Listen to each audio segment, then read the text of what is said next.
Hey YouTubers, how you doing? My name is Dante. This is just a hello video to say hi. I hope to have some really cool videos soon. I study at Way of the Dragon. As you can see, I have the Way of the Dragon t-shirt, the Way of the Dragon hoodie. And so basically I want this channel to be about martial arts and get some feedback back and forth, some commentary back and forth between me and everybody else out there. Also about God, philosophy, life, that kind of thing. As you can see, I wrote on my page what I wanted it to be about.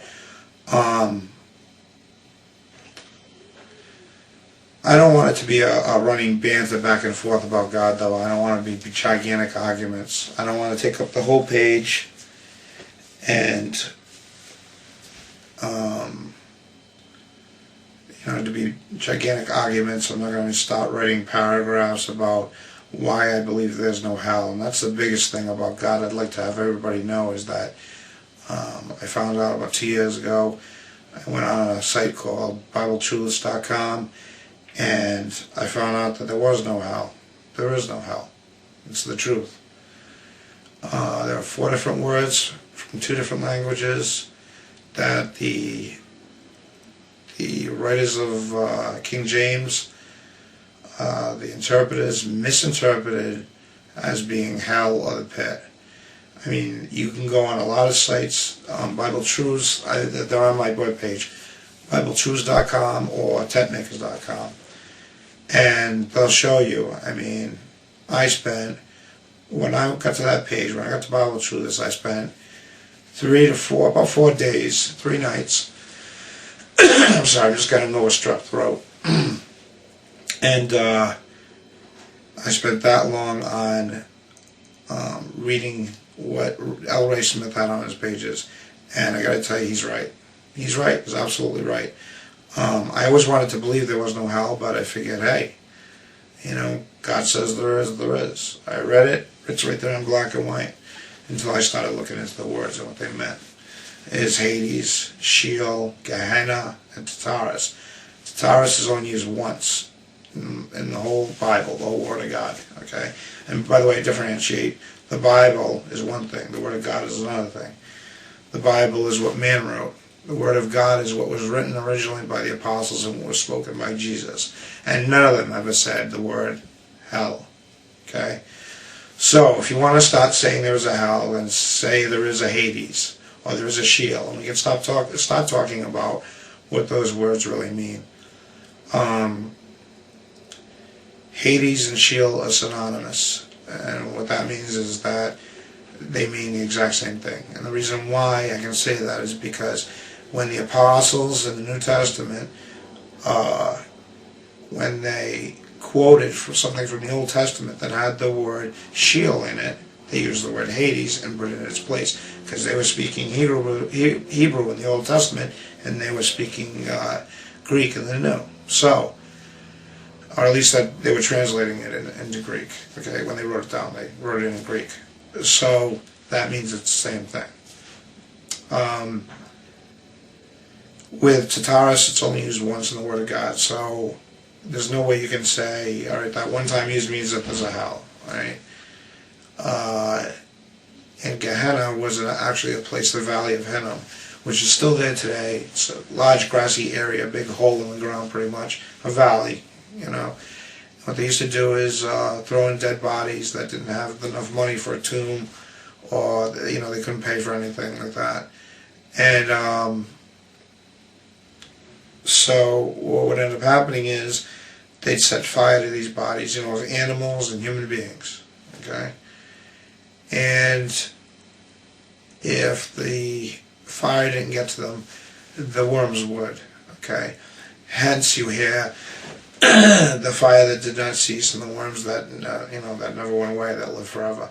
Well, it didn't live forever. It's not it sounds like that somebody misinterpreted it like that, but it's not like that.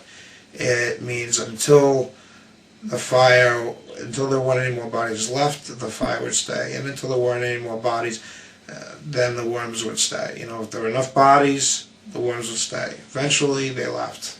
They were dead. Worms die. They're not supernatural worms that live forever, and it's not a fire that never ceases either. It's ridiculous.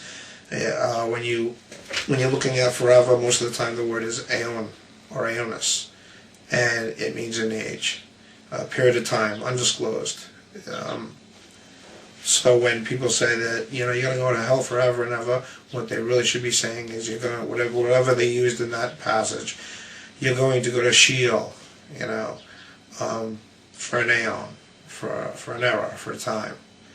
So it's got nothing, absolutely nothing to do. There is no hell, and I would really like everybody to learn that. Not because it's my position, but I mean, look into it. It's probably one of the most important things in the Word of God for anybody to learn, because it's created so much fear and panic, and people commit suicide. People have killed their children over that, figuring that, one woman I heard killed her children because she was afraid that they were going to go to hell, and once they got to the age of consent, whatever that is, they wouldn't have a chance of, because she had like 3 children, and 2 of the 3 probably would go to hell, at least, if not all of them. So she killed them, and then she didn't have the nerve to kill herself. But whatever, it doesn't matter. The thing I'm trying to say is I think people live in fear of it, and it's a ridiculous thing. And it's not ridiculous because if it was true, I'd be the first one to say, okay, it's something we got to worry about here, I mean, it's something I feared my whole life until I was 45 years old. I'm 47 now. And, it's just, we can't teach our children that. I will not teach my son that, because now I know it's not true. And I thank God that he taught me it wasn't true before my son was of the age for me to start to talk to him about things like that. But you have to think, if you believe in hell, you have to think that you have to be able to go to your son or daughter and say, Mary and Tom, come in here. I got to talk to you. If you don't do the right things, if you don't say the right prayer, if you're not baptized the right way, whatever your belief is, your belief happens to be. And when you talk to your child, you're going to say, you're going to hell, where you're going to be tortured forever and ever by giant worms, tearing the flesh off your body, Satan's going to be poking you with a stick, or whatever it is you believe that's going to happen in hell. I mean, you can look on the internet, and these guys, to hell and back, or 30 minutes in hell or whatever, and they tell these horrible stories about giant tarantulas, and, giant demons picking them up by the feet and throwing them around and throwing them against walls and stuff, and saying, I work out, but these guys are really strong.